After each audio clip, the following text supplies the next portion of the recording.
धोखा हर कोई खाता है, इसीलिए लोग कहते हैं कि संभल कर रहना चाहिए। सभी समस्या तभी होती है जब आप अच्छे व्यक्ति पर शक करते हैं और धोखेबाज पर भरोसा। धोखेबाज व्यक्ति अक्सर अच्छा का नकाब ओढ़कर रहता है। बहुत बार ऐसा भी होता है, संभल कर रहने के बावजूद भी व्यक्ति के साथ धोखा हो ही जाता है। तो हम आसानी से समझ नहीं पाते कि असल में किस पर भरोसा करना चाहिए और किस पर नहीं। ऐसे में धोखा खाने वाले की गलती नहीं होती, क्योंकि उसे पता ही नहीं होता कि धोखा देने वाले व्यक्ति की निशानियां क्या हैं। आज के इस वीडियो में हम आपको भगवान बुद्ध के जीवन की एक ऐसी कहानी सुनाने वाले हैं जिसमें भगवान बुद्ध के साथ ही धोखा हो गया और उसके बाद उन्होंने धोखेबाज लोगों की 7 निशानियां बताई। दोस्तों, गौतम बुद्ध की शिक्षा हर किसी के जीवन को नई दिशा दे सकती है। अगर आप भी इसे मानते हैं तो कमेंट्स में नमो बुद्धाय लिखना मत भूलिए। तथागत बुद्ध अपने एक शिष्य पर बड़ा भरोसा करते थे। उस शिष्य को वे सबसे ज्यादा सम्मान देते तो उसी की बातों को मानते भी थे। बुद्ध उस शिष्य की हर बात पर आंखें बंद करके विश्वास करते थे, लेकिन आज तक बुद्ध को कभी यह पता नहीं चला कि उनका वह शिष्य कौन से गांव में और कहां का रहने वाला है, क्या काम करता है, लेकिन फिर भी बुद्ध उस पर विश्वास करते थे। वह शिष्य बुद्ध की बड़े ही मनोयोग से सेवा करता था, इसलिए बुद्ध को भी कभी इस बारे में जानने की आवश्यकता महसूस नहीं हुई। जब कभी बुद्ध ने उस शिष्य के बारे में कुछ जानने की कोशिश की तो उसने हर बार बात को घुमा दिया, लेकिन कभी कुछ बताया नहीं। बुद्ध के उस शिष्य का व्यवहार आश्रम के बौद्ध भिक्षुओं के साथ भी बड़ा ही अच्छा था। इस कारण से हर बौद्ध भिक्षु उसे अपने मन की बात बता देता था, लेकिन वह शिष्य ऐसी बातों को सुनकर हर दिन बौद्ध भिक्षुओं की शिकायत बुद्ध से कर देता था। ऐसे ही एक दिन भगवान बुद्ध भोजन करने बैठे और कुछ देर बाद उन्होंने अपने एक शिष्य को भेजकर राजवैद्य को बुलाकर लाने को कहा।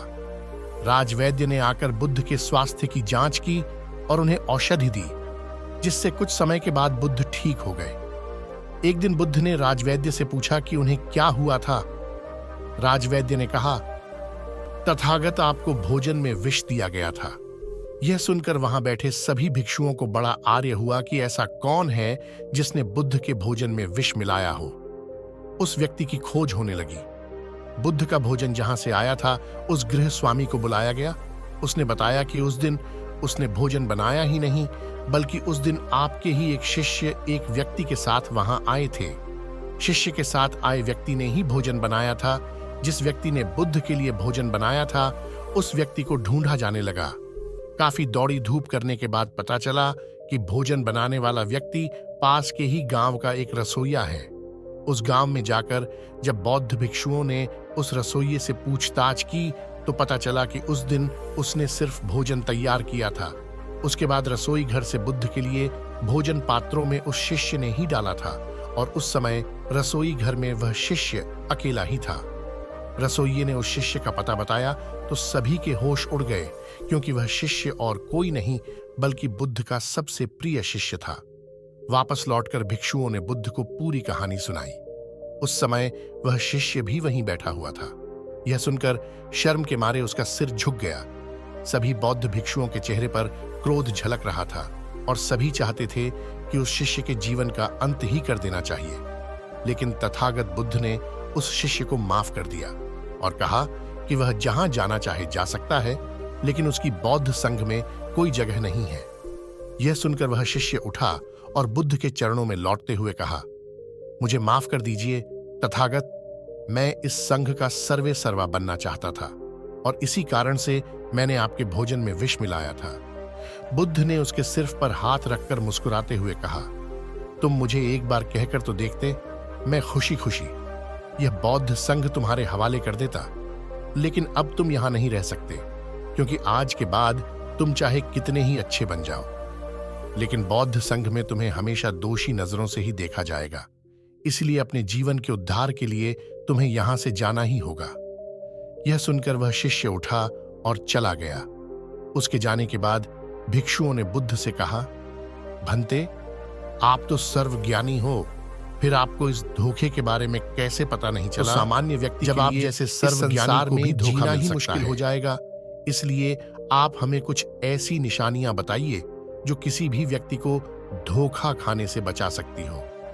यह सुनकर बुद्ध मुस्कुराए और बोले, मुझे यह पता था कि यह शिष्य किसी दिन मेरे साथ धोखे जैसा व्यवहार करेगा, लेकिन मैं यह देखना चाहता था कि इस संघ में कोई ऐसा व्यक्ति है जो उसके धोखे को समय रहते जान सके। लेकिन इस संघ में ऐसा कोई भी व्यक्ति नहीं था।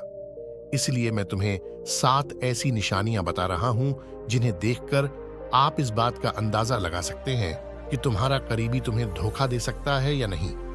धोखेबाज व्यक्ति की 7 में से पहली निशानी है, वे आपसे अपना सब कुछ छिपाए। आप धोखेबाज व्यक्ति के बारे में कुछ नहीं जान पाओगे, क्योंकि जब भी आप उनसे उनके बारे में कुछ भी पूछेंगे तो वे हर बार बात को बदल देंगे, लेकिन बदले में वे आपसे आपके जीवन के हर एक रहस्य के बारे में जानने की कोशिश करेंगे। उनका पूरा जीवन आपके लिए पूरी तरह से रहस्यमय होगा। भले ही आप उस व्यक्ति के बड़े ही करीबी होंगे, लेकिन उसके बारे में आपको कुछ भी पता नहीं होगा। यदि ऐसा व्यक्ति आपके भी संपर्क में है तो आपको सावधान होने की जरूरत है, क्योंकि ऐसा व्यक्ति समय आने पर आपको धोखा जरूर देगा। धोखेबाज व्यक्ति की दूसरी निशानी है, उन्हें आपकी कोई परवाह नहीं होगी। ऐसे व्यक्तियों के लिए आपके जीवन और मरण से कोई मतलब नहीं होगा। ऐसे व्यक्ति आपसे किसी भी तरह अपना काम निकलवाने की कोशिश करेंगे। यदि आपको नुकसान पहुंचाकर भी उनका काम होता है तो ऐसे व्यक्ति इस बात की कोई परवाह नहीं करेगा। इसलिए ऐसे व्यक्ति से बचक रहे ही सबसे अच्छा विकल्प है, क्योंकि एक दिन ऐसा व्यक्ति धोखा जरूर देता है। धोखेबाज व्यक्ति की तीसरी निशानी है, वह हर समय झूठ बोलते रहते हैं। अपने जीवन अपने काम को पूरी तरह से रहस्यमय रखने के लिए ये व्यक्ति हमेशा झूठ बोलते हैं। इनके पास एक ही बात के कई जवाब होते हैं, इसीलिए ऐसे झूठे व्यक्ति धोखा देते ही हैं। धोखेबाज व्यक्ति की चौथी निशानी उनकी कथनी और करनी में अंतर होता है। ऐसे लोग कहते कुछ है और करते कुछ है। यह लोग आपको खुश करने के लिए आपके पक्ष में कुछ भी कह सकते हैं, लेकिन जब करने की बात आएगी तो यह हमेशा अपने स्वार्थ को आगे रखते हैं, फिर चाहे आपका नुकसान ही क्यों ना हो जाए। इसलिए ऐसे धोखेबाज व्यक्तियों से जीवन में दूरी बनाए रखना धोखेबाज लोगों की पांचवी निशानी है, उनके पास आपके लिए कभी समय नहीं होगा। धोखेबाज लोगों की यह सबसे बड़ी निशानी होती है कि जब भी आप उनसे समय मांगेंगे तो वे आपके लिए हमेशा व्यस्त रहेंगे। उनके पास खुद को व्यस्त दिखाने के लिए हजारों बहाने होंगे, यहाँ तक कि जब तक उन्हें आपसे कोई मतलब नहीं होगा तब तक वे आपसे बात तक नहीं करेंगे। लेकिन जैसे ही उन्हें आपसे कोई काम होगा फिर वे आपके पास हर समय मौजूद होंगे। ऐसे लोग बड़े मतलबी होते हैं, अपना मतलब सिद्ध होते ही गायब हो जाते हैं। इसलिए जीवन में ऐसे व्यक्तियों से दूरी ही सबसे अच्छा उपाय है। धोखेबाज लोगों की छठी निशानी है, वे आपको हमेशा दुख पहुंचाने की कोशिश करेंगे। ऐसे लोग हमेशा इस बात की कोशिश में लगे रहते हैं कि कैसे भी करके आपकी उन्नति को रोक दिया जाए। ऐसे व्यक्ति आपको नुकसान पहुंचाने का कोई भी मौका नहीं छूक, यानी ऐसे लोगों को आपको नुकसान पहुंचाने में या फिर आपको दुखी करने में बड़ा ही आनंद आता है। इसलिए भिक्षु ऐसे लोगों से दूरी रखना ही जीवन में धोखे से बचे रहने का सबसे अच्छा उपाय है।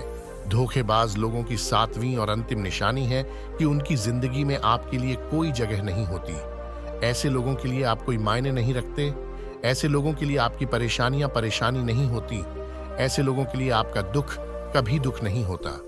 भले ही आप उस व्यक्ति के दुख में दुखी हुए हो, भले ही उसकी परेशानियों में आपने परेशान होकर भी उसकी सहायता की, भले ही आपके लिए वह बहुत कुछ हो, लेकिन उसके लिए आप कुछ नहीं होते। ऐसे व्यक्ति जीवन में आपको धोखा देते ही दोस्तों।